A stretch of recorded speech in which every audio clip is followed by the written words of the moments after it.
I was managing 30 and 40 on my own for a long time and doing fix and flips and wholesaling here in Colorado. It was because of my system.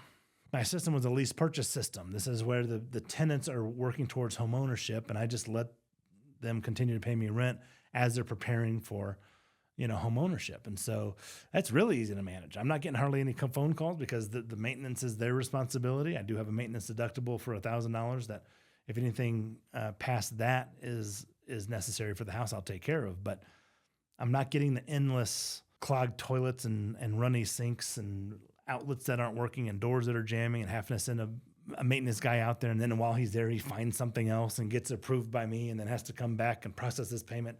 I don't have to do any of that stuff. So it didn't make that easier. So it also depends on your system. If you're going to do traditional rentals, you may only be able to handle 20 or 30. But then once you do get to that number, whatever it is, highly consider just hiring your own employee. Oh, that's another situation. If you've been able to manage the property and manage the tenant and manage the contractor, you likely can manage another employee. You can likely just hire an individual to manage your properties exactly how you want for it to be managed once you've reached that capacity. Part of the reason why I say this is there is a gigantic misnomer that if you hire a property manager for your property, that you're never going to hear from them. You just collect checks. Now, my investors, that's the way it is. Why? Because they're just passive investors. They put in the capital. I'm the active one. We're handling it all. I don't talk to them about the property. They get a check and a statement, and that's it. And frankly, why would I talk to them about the property?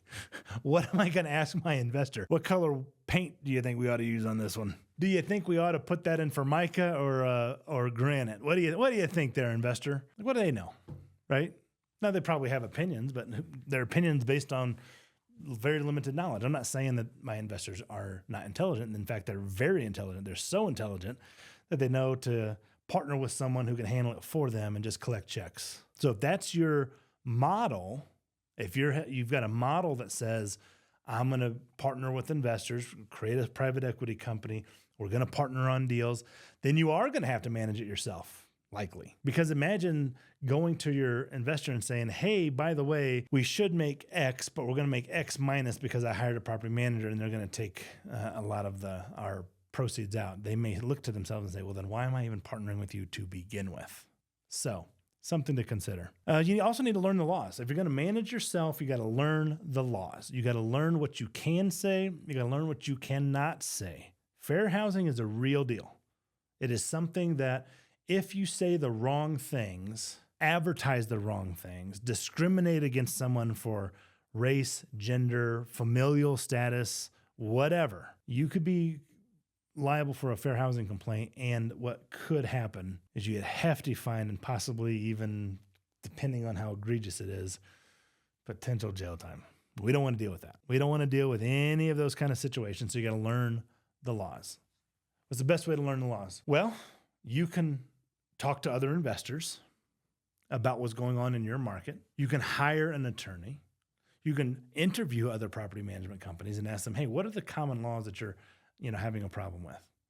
You can chat GPT, what is going on. You can look them up, for crying out loud, but they're pretty common sense. Like, you can't tell someone who has a different race that they can't rent your house because of their race. That is racism.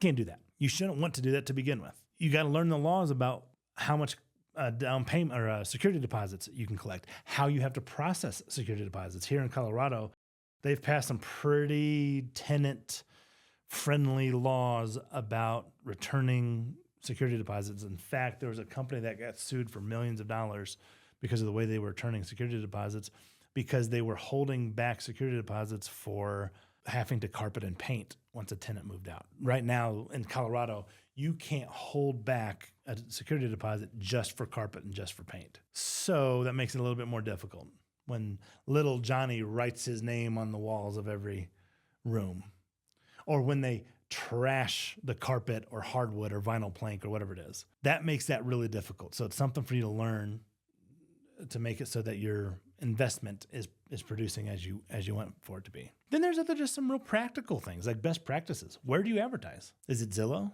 Rent.com? Is it Craigslist? Are you advertising on Facebook Marketplace for tenants? That's a great place. We find a lot of great tenants that way. How are you showing the property? Are you meeting them at every property and walking them through?